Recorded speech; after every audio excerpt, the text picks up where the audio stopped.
In this video, I'm going to teach you 10 transformational coaching techniques that'll give you the confidence, clarity, and certainty to attract a ton of clients.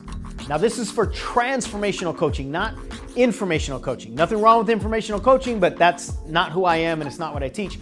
Transformational coaching is when you really want to dive into people's souls and you really want to give them a transformational experience, which literally means changing formation. Right? It's diving into the conflicts, all the deep core stuff that is the actual reason for all of our behaviors. That's what these techniques are for.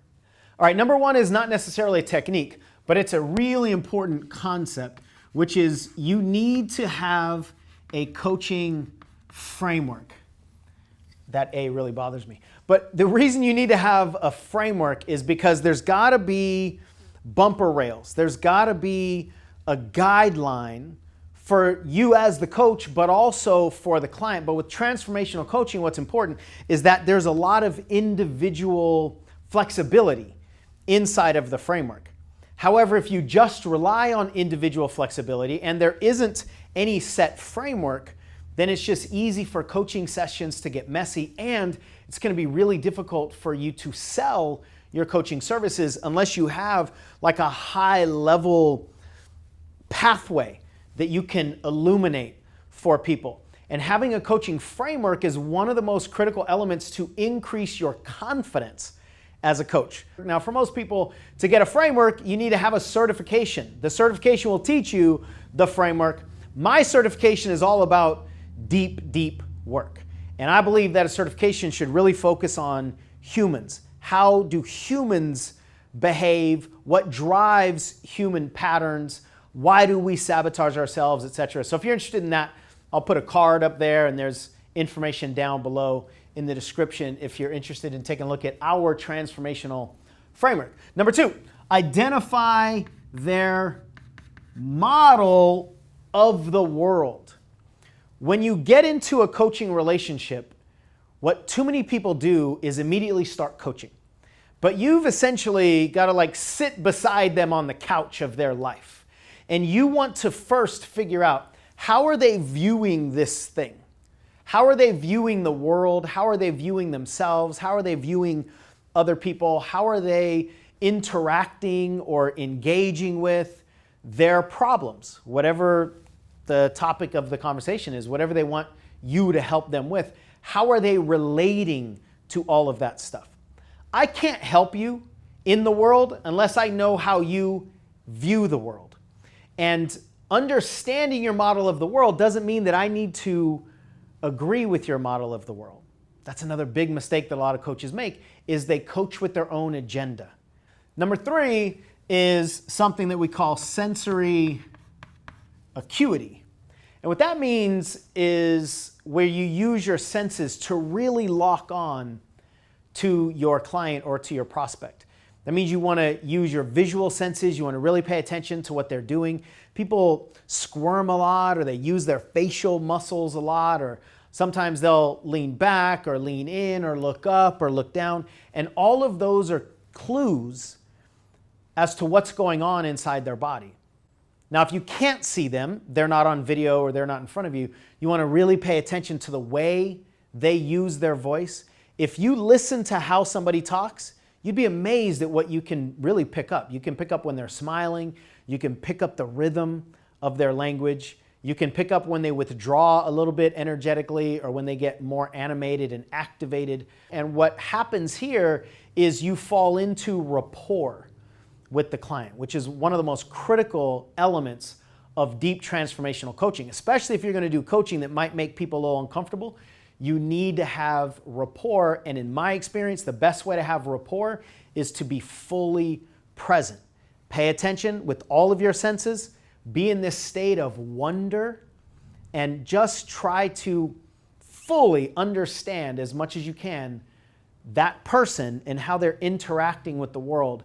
And you'll fall into a state of connectedness that is going to make them trust you more and make them a lot more likely to hire you as a coach. Number four, get leverage.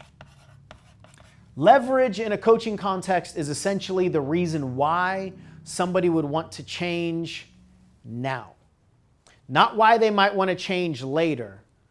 Why would they want to change now? If you don't have leverage, if the client doesn't say, I want to do this work now, then what you say next could be resisted because they haven't chosen to change. And until they choose to change, the way to change is pretty irrelevant. So we are always, as coaches, paying attention to whether the client has leverage or not. Now, the more rapport you're in with the client, the easier it is for you to ask questions that will get leverage, such as what's the cost of holding on to this problem?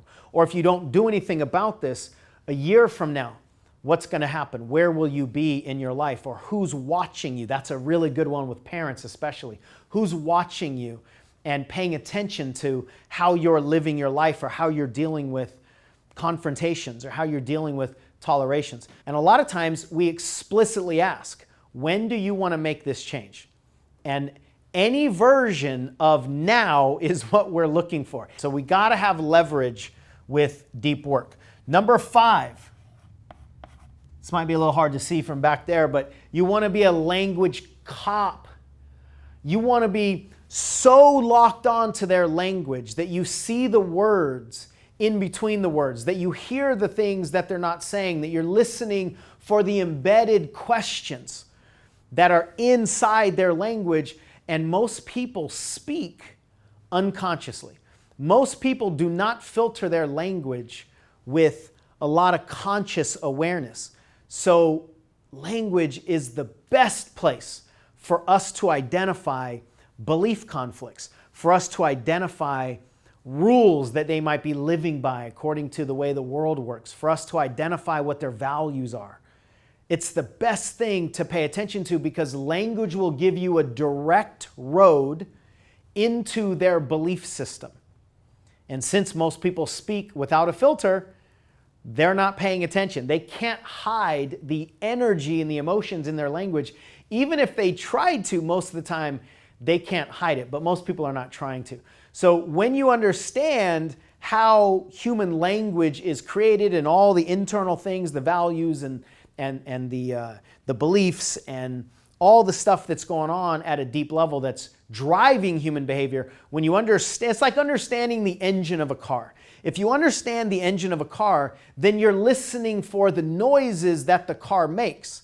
And you might hear a certain noise and go, oh, well, that's because this, I have no idea how cars work, so I'll probably make a fool of myself right now, but it's because this thingy, whatever the thing is, this I want to say cord. I'm trying to find another word for cord. The pipe, the key, the broom, whatever's in there, it's not in the right place, right? So if you understand how the engine works, I can't believe how ridiculously ignorant I am about engines. The hose, that's what I was looking for. The hose might be disconnected, but if you don't understand how the engine works, you might listen to a noise that the car is making and completely misunderstand it and do the wrong thing. So that's what we're talking about. When you really understand the full human beneath the surface, then the language will tell you where you need to go. And in order for you to pick up on that, you want to be a rigid language cop. Number 6 is to use IR systems. That means internal representational systems. This is how we consume the world. And you've probably heard of visual learners or auditory learners or kinesthetic learners. There's actually a 4th one called auditory digital learners. I'm an auditory digital learner, and that's when we are constantly narrating in our head and we're computing all the information that we're getting, and we want things to be formulaic. We want things to make sense. It's like the internal computer is running the show. So those are the 4 main internal representational systems. And when you understand that this is the way humans learn, then what you want to do is feed people in their preferred internal representational system. So for instance, if you know that you have a client who's a visual learner, you might want to show them charts. You might want to write out their goals or have them write out their goals and put it up on a wall so they can see it. You might want to use words like clear picture or imagine this, or you might want to do visualizations with them because they're a visual learner. So you want to give them the information in their preferred learning modality as much as possible. Number 6. Number 7 is to use one of the most powerful things in coaching is metaphors. Metaphors are so sneaky powerful because people essentially can't resist a good metaphor. And the beauty of a metaphor is people put themselves in the metaphor because it's like a little mini story. They put themselves in the metaphor, and the idea is to help them get the lesson from inside the metaphor, and then they can apply it to their real life. But a lot of times when you try to get people to understand a lesson in their real life, there's just way too many walls up. There are too many stories that they're attached to, and they don't want to get the lesson. But if you put them in a metaphor, it's as if we're taking them out of their real life with all their attachments and putting them in a place that doesn't have any of those defense mechanisms. It doesn't have any of the walls. It doesn't have any of the protections. Their ego's not involved. So then essentially when we drop the resistance, they're more open to learning. So one of the most powerful breakthroughs I ever facilitated was delivered through the metaphor of racing. One of my first clients told me that she loved auto racing. She loved Dale Earnhardt. And so we were talking about deep trauma in her life, and I put it in a racing metaphor. I don't remember right now the exact connection, but I remember it had to do with downshifting around a turn. And for whatever reason, that downshift metaphor just made her go, oh, I get it. And then as you come out of the turn, you start to accelerate. You don't wait until you come all the way out of the turn. You start to accelerate so that when you come out of the turn, it was beautiful. And then she just had this massive breakthrough because I put it into a metaphor that she really understood. Number 8, always reframe. Basically, what reframing is when you take somebody's memories or the way they're holding on to their past, and you don't change what they've done, but you change the frame that they're holding it inside of. So a lot of people have decisions that they've made in their past, and they're holding it in a frame of shame, or in a frame of being a loser, or in a frame of being a stupid business owner. That was one of my frames, actually. So we can't ever change what has happened to us in the past, but we can change the way we're holding on to it. And then reframing is essentially a muscle that we can use going forward as well. Once we teach the client how to reframe their past, then we can teach them how to reframe in the present moment to open up a lot more possibilities in the future, so they don't stay restricted inside of the normal frames of their past. The 9th one is voice the emotion. Voicing the emotion. So many of us have been taught to suppress our emotions. And emotions are not meant to be suppressed. Emotions are not meant to be avoided. They're not meant to be denied. But that's what most of us are doing. It's like we're holding a beach ball underwater.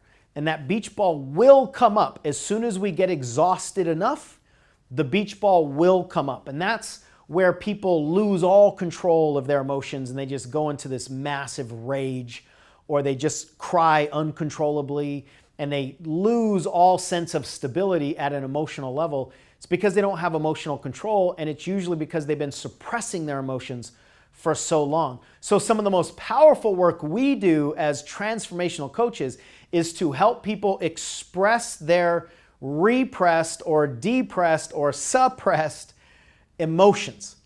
And the best way that we know how to do it is through the voice. Give the emotions a voice. And it is so freaking cool to watch an emotion grab a microphone and then start talking. You'd be amazed at how incredible the wisdom is that comes out of the emotion. And I think every single emotion we experience has a lesson to be learned inside of it. So if we live our lives afraid of the emotions because we don't want to lose control, or we don't want to think that we're weak, or we don't want to be seen as weak, then we're essentially not allowing ourselves to learn the lessons that the emotions have for us. And finally, I could go on and on and on about this one. You need a coach. It doesn't matter how good of a coach you are. It doesn't matter how wise you are. It doesn't matter how incredible your strategy is. You need a coach. You could be the best dentist in the world, but you still need to sit in somebody else's chair for your own root canal.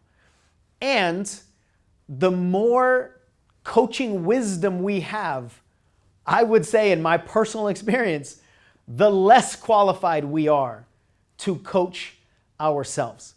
And the other thing is, if you want to make this a business, you cannot sell a product that you haven't purchased yourself. I think that's fraudulent, and there's a lot of energetic conflict there. And in the transformational world, people will never allow you to take them to places that they don't instinctively know that you've gone with yourself. Now, transformational coaching is a highly individualized journey with the client and for you as a coach. So if you want help in any area of your journey, whether it's personal support around your fears of sales, or getting clarity on what it is that you want to do with your business, or you want support in coaching skills, or anything at all in the journey, please register for a free consultation. There's a link down here in the description, and we'll support you however we can individually. Don't try to fit your personal breakthrough inside of a generalized one-size-fits-all approach. I've never seen that work. I don't think it will ever work, because that's not the way that individual implementation happens. And if you've made it this far in this video, then I want to honor you and acknowledge you for caring enough about being a transformational coach in whatever capacity you want to do it, in order to study and in order to get whatever support that it is that you're looking for. So really, all this is about is helping people. Use the lessons that you've learned in your life, gain some of the coaching skills that are required, and then just go help as many people as you possibly can. Now, if you like this video and you want to go even deeper, check out that video. It's the entire first module of our online neurotransformational coaching certification program. In this video, I'm going to teach you everything you need to know about human behavior and how this thing called the brain works, so that you can not only change your life, but be a phenomenal transformational coach.